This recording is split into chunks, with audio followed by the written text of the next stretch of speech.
سلام علیکم بچه‌ها. حاجی تو ماهی برو. خیلی ماهی سفید برو. خیلی ماهی کیلویی میبرم یا که ماهی گل ماهی میبرم؟ کیلویی شب برو. کیلویی شب بچه‌ها کیلویی ببینم. اینا بچه‌ها کیلویی میبرم. اینا. همون که ببینم ماهی کیلویی از دی بچه‌ها.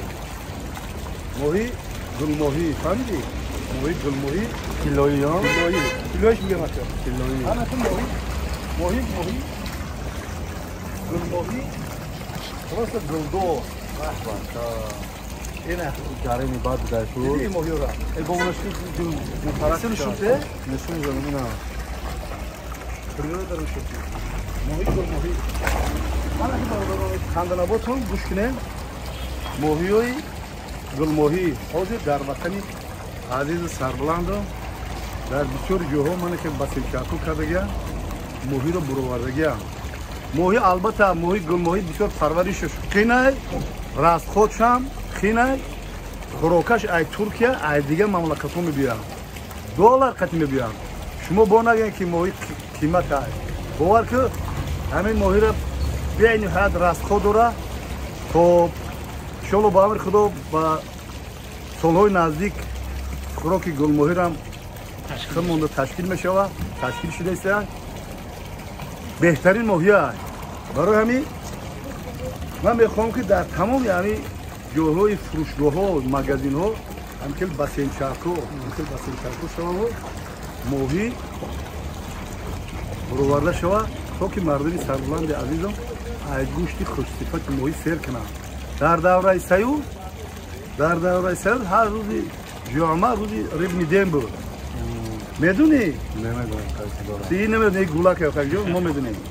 ماهی بهتر ویتامین داره برای نشانمایی مثال کودک ها برای عموما برای همین طبیعت آدم ماهی گوشت ماهی باید بخوریم ماهی را. در وطن خود مقدم ماهی بسیار استحصال میشود. در وطن خود البته گل ماهی بسیار استحصال شده است. گل ماهی به حد بسیار شده است. گل ماهی بسیار شده است.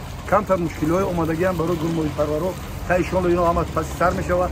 خیلی کاره همین ماهیایی که حاضر ما میبینیم بسیار در زوادهای گل ماهی پروری در طرف راهمید در اونجا هستن. خیلی شما با رفتن نوار میکنیم و خب گل ماهی اساساً شب و روز خوراک میخوره.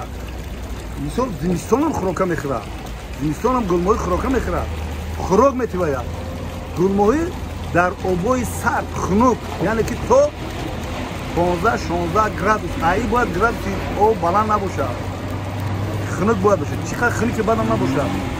خب هم ماهیای من که ماهی پروری گل ماهی نیستم. البته ما ماهیای گرمی دوست رو ما میکنیم پرورش میکنن که آن بلی امور تلسلابیک سازن کرد کرس مثلا رو پرورش میکنیم و اینو علاکه گویا که ای خوراخوری موندن به خوبی زمستان رفتگیان ای 17 گراد پایان شود تمپراتور او دیگه این ماهیو نمیخورن خوراک نمیخورن. یا ماهیای گرمی دوست میگن. خب خلاصه کرده بگم که باید ما استحصال ماهی را زیاد کنیم در فصل تیره ما در فصل زمستان وقتی ماهی خیره وقتی فروش ماهی مالا بابوشم تاقی چارگلا برآورده مالا کپشونکا میشه برای که بارون زده است. نه بسیار باید نگه که بابا خیلی یا برنگ خولیگان خیلی کیزه تاقی چارگل بارون میزنه تاقی شلق میشه شلقک میشه شاوکلق میشه شلدر میشه برای شلدر میشه. برای همین کپشونکا پوشیدم تا بهار سخن میشونه با من خود جواب میگم. خب باباش خوش خورسندانو در وطن عزیز سربلندم گشت که هستیم تماشا که هستیم نوارو که هستیم و ما افتخار از این وطن از این دولت از این ملت کنیم. افتخار از این پیشروی کنیم. افتخار از این وطن بیشت آسا کنیم. افتخار خیلی آبادی کنیم. خیلی آبادی کنیم. آبادی کنیم. هر جا خیلی زنده و سربلند باشه. همین تا گذشته خیلی ما که مهر و محبتی ماهی پروری داشتیم ما یک نواره کردیم. باقی در پناه الله پاک باشید. شما نوارهای نو بناو با همراهی شاگرد شهرت جان نوارهای بابوش انتظار شوید.